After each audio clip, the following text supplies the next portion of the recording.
وَكَفَّلَهَا زکریا، اور اسے دے دیا زکریا کی کفالت میں۔ اگرچہ اس کے معاملے میں تو باقی تفصیل آتی ہے، کیونکہ اشارہ آگے چل کر قرآن میں بھی ہے، تفصیل تورات میں انجیل میں ہے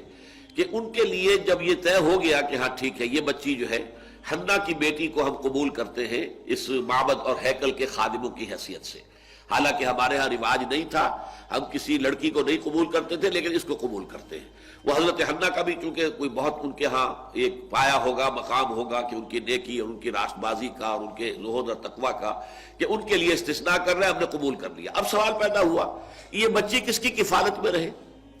اب جتنے بھی بڑے بڑے کاہن وہاں موجود تھے ہر ایک چاہتا تھا کہ میں اس کی کفالت کروں گا، یہ میرے زیر تربیت رہے گی۔ اس کے بعد انہوں نے باقاعدہ پھر جو ہے قرآن اندازی کی، قرآن اندازی میں پھر حضرت یہ زکریہ کا نام نکل آیا، اور حضرت زکریہ جو ہے ان کے سگے خالو بھی تھے، حنا کی بہن ان کے گھر میں تھی، تو حضرت زکریہ کو اللہ تعالیٰ نے، اللہ فرما رہے ہم نے اسے کفالت میں دے دیا زکریہ کے، یعنی وہ تفصیل یہاں بیان نہیں کی گئی کہ کس طریقے سے ہوا ہے، وہ چونکہ قرآن اندازی کے ذریعے سے ہوا ہے، قرآن کے فیصلہ بہرحال اللہ تعالیٰ کرتا ہے جس کے نام پر قرآن نکلا۔ وَكَفَّلَهَا زَكَرِيَّا۔ اب یہ کہ اس لمبی داستان کو مختصر کرتے ہوئے بات ہو رہی ہے، اب گویا کہ حضرت مریم بڑی ہو گئی ہے، سمجھدار ہو گئی ہے، ان میں شعور پیدا ہو چکا ہے، جوان ہے۔ کلما دخل علیہا زکریا المحراب، حضرت زکریا نے ان کے لیے ایک علیحدہ محراب کہتے ہیں حجرے کو، جیسے کہ بعد آپ نے دیکھا مسجد یہ جو ہے بادشاہی مسجد، اس کے باہر جہاں لائبریری بنی ہوئی، یہ سب حجرے تھے کہ کوئی درویش آئیں یہاں پر رک جائیں، کوئی فقراء آئیں وہ یہاں پر قیام کر لیں، تو یہ سارے اس طرح کا حجرہ جو ہے وہ حضرت مریم کے لیے بھی ایک علیحدہ سے تعبیر کر دیا گیا ہیکل کے ساتھ۔ اور اس حجرے کے اندر جب بھی حضرت زکریا جاتے تھے، کلما دخل علیہ زکریا المحراب وجد عندہا رزقا، وہ دیکھتے تھے کہ مریم کے پاس تو بہت عمدہ کھانے موجود ہیں اور بے موسم کے پھل موجود ہیں۔ اس میں رزق کی دو کی گئی ہیں وضاحتیں، ایک تو ایک رزق سے مراد ہے علم، ذہانت، فطانت، حکمت، معرفت کے موتی، یہ ہے معنوی رزق، اس کو بھی اللہ تعالیٰ نے رزق قرار دیا ہے۔ ایک یہ کہ واقعتاً جو مادی رزق ہوتا ہے، پھل ہے، اور پھل بھی وہ کہ جو موسم ہے ہی نہیں ان کا، وہ پھل موجود ہے وہاں پر، تو دونوں کا امکان موجود ہے، اس لیے کہ یہ ایک معجزے کی شکل میں بھی ہو سکتی ہے کہ اللہ تعالیٰ بہترین جو ہے پھل ان کو وہاں پر فراہم کرتے ہو، اور ایک یہ بھی ہے کہ ذہانت، فطانت، علم، معرفت، اس کی چیزیں جو دیکھتے ہوں تو اس سے ان کو حیرت ہوئی۔ کلما دخل علیہا زکریا المحراب وجد عندہا رزقا قال یا مریم انا لک ھذا، تو انہوں نے کہا بہت ہی تعجب انگیز انداز میں، اے مریم یہ چیزیں تمہیں کہاں سے ملتی ہیں؟ قالت هو من عند اللہ، حضرت مریم نے جواب دیا یہ سب اللہ کی طرف سے ہے، ان اللہ یرزق من یشاء بغیر حساب، یقیناً اللہ تعالیٰ دیتا ہے جس کو چاہتا ہے بغیر حساب، جتنی چاہے دولت دے دے، جتنی چاہے ذہانت اور فطانت دے دے، جتنی چاہے نیکی، طبیعت کی نیکی عطا فرما دے، اللہ کی دین ہے۔ ہنالک دعا زکریا ربہ، اب اس سے حضرت زکریہ علیہ السلام، یہ بھی نبی ہے، ان کے اندر جو ایک ہوک سی پیدا ہوئی، اس لیے کہ بہت بوڑھے ہو چکے تھے۔ سورہ مریم میں تو آغاز ہی یہاں سے ہوتا ہے کہ جب کہ حضرت زکریہ نے اپنے رب سے دعا کی تھی کہ پروردگار میں بوڑھا ہو گیا ہوں، میرا سر جو ہے سفید ہو چکا ہے، میری ہڈیاں کمزور ہو چکی ہیں، اور اللہ نے اس وقت انہیں کو اولاد نہیں دی تھی،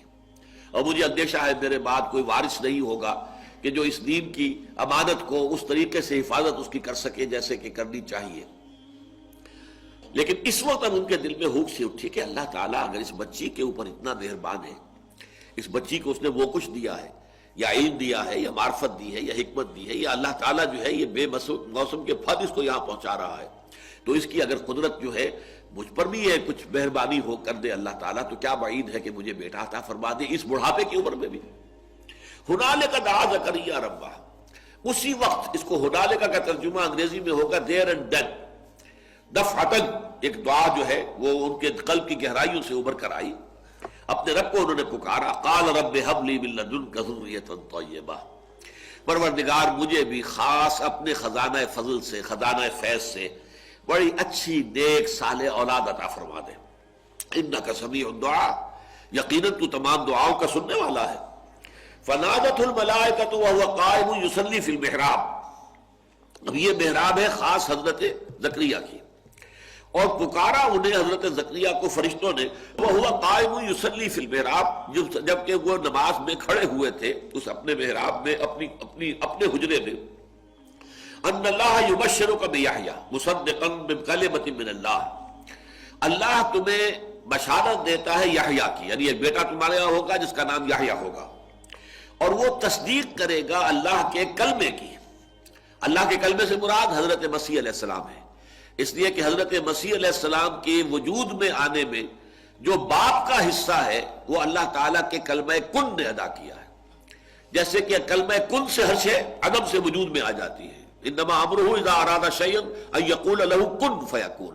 تو یہ جو انسانی ولادت ہے، ظاہر بات ہے کہ اس میں ایک ماں کا حصہ ایک باپ کا حصہ ہے، وہ باپ والا حصہ چونکہ یہاں نہیں تھا، لہذا یہاں پر اللہ تعالیٰ کا ایک خاص کلمہ جو ہے وہ اس کی جگہ پر کن، اس نے گویا کہ اس کی جگہ لی ہے، تو گویا کہ حضرت مسیح علیہ السلام خاص طور پر کلمۃ اللہ ہے، اللہ کا کلمہ ہے، تو وہ تصدیق کریں گے اللہ کے کلمے کی، وسیدن، اور وہ بڑے سردار ہوں گے، اونچے رتبے والے ہوں گے، وحسورن، اور بہت ہی نیک ہوں گے، مجرد رہیں گے، انہیں دنیاوی لذتوں سے، آسائشوں سے اور شہوات سے کوئی سروکار نہیں ہوگا، وَنَبِيًّا مِّنَ الصَّالِحِينَ، اور وہ نبی ہوں گے صالحین میں سے۔ یہ ہے جو کہ خوشخبری حضرت زکریا کو مل رہی ہے جبکہ وہ نماز پڑھ رہے تھے اپنے محراب میں، اپنے اس حجرے کے اندر۔ اب دیکھیے یہاں یہ معاملہ سامنے آ رہا ہے کہ اگرچہ خود دعا کی تھی لیکن اس دعا کا ایک خاص وقت تھا کہ حضرت مریم پر جو بھی اللہ تعالیٰ کی رحمتیں اور اللہ کی طرف سے جو بھی انعامات کی بارش ہوئی تھی، اس سے طبیعت میں ایک دم جو ہے غیر اختیاری طور پر وہ جوش پیدا ہوا اور دعا کر لی، حالانکہ انتہائی خود بوڑھے ہو چکے تھے، ساری عمر بیوی جو ہے وہ بانجھ رہی تھی، کوئی اولاد ہوئی نہیں ساری عمر۔ اب ان حالات کے اندر دعا کر لینا، دعا تو کر لی، لیکن اب جب کہ ان کو مل گئی ہے، خوشخبری مل گئی ہے، تو طبیعت کے اندر ایک اشکال پیدا ہو رہا ہے، یا یہ کہیے کہ اس پر یقین حاصل کرنے کے لیے اس کی توثیق چاہ رہے ہیں اللہ سے کہ واقعی یہ بات ہو جائے گی۔ قال رب انا یکون لی غلام، کہا انہوں نے کہ پروردگار میرے کیسے بیٹا ہو جائے گا، وقد بلغنی الکبر، جبکہ مجھ پر تو بڑھاپا مسلط ہو چکا ہے، وامرأتی عاقر، اور میری بیوی جو ہے بانجھ ہے، ساری عمر بانجھ رہی۔ قال کذلک اللہ یفعل ما یشاء، تو فرشتوں نے جواب دیا کہ اسی طرح ہوگا، اللہ تعالیٰ کرتا ہے جو چاہتا ہے، اس کو کسی وسائل کی ضرورت نہیں ہے، بلکہ اس کے لیے تو کلمہ کن کہہ دینا کافی ہے۔ قال رب انا یکون لی غلام وقد بلغنی الکبر وامرأتی عاقر، حضرت زکریا نے عرض کیا پروردگار میرے ہاں کیسے بیٹا ہو جائے گا جبکہ مجھ پر بڑھاپا مسلط ہو چکا ہے اور میری بیوی بانجھ ہے، تمام عمر بانجھ رہی ہے۔ قال کذلک اللہ یفعل ما یشاء، اللہ نے فرمایا یا فرشتوں نے کہا کہ اللہ تعالیٰ ایسے ہی ہوگا اور اللہ تعالیٰ جو چاہتا ہے کرتا ہے۔ قال رب اجعل لی آیہ، انہوں نے اس کے پروردگار میرے لیے کوئی نشانی مقرر کر دے۔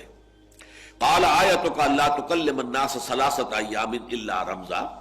فرمایا کہ تمہارے لیے یہ نشانی ہے کہ تم 3 دن تک متواتر لوگوں سے گفتگو نہیں کر سکو گے مگر صرف اشاروں کے ساتھ،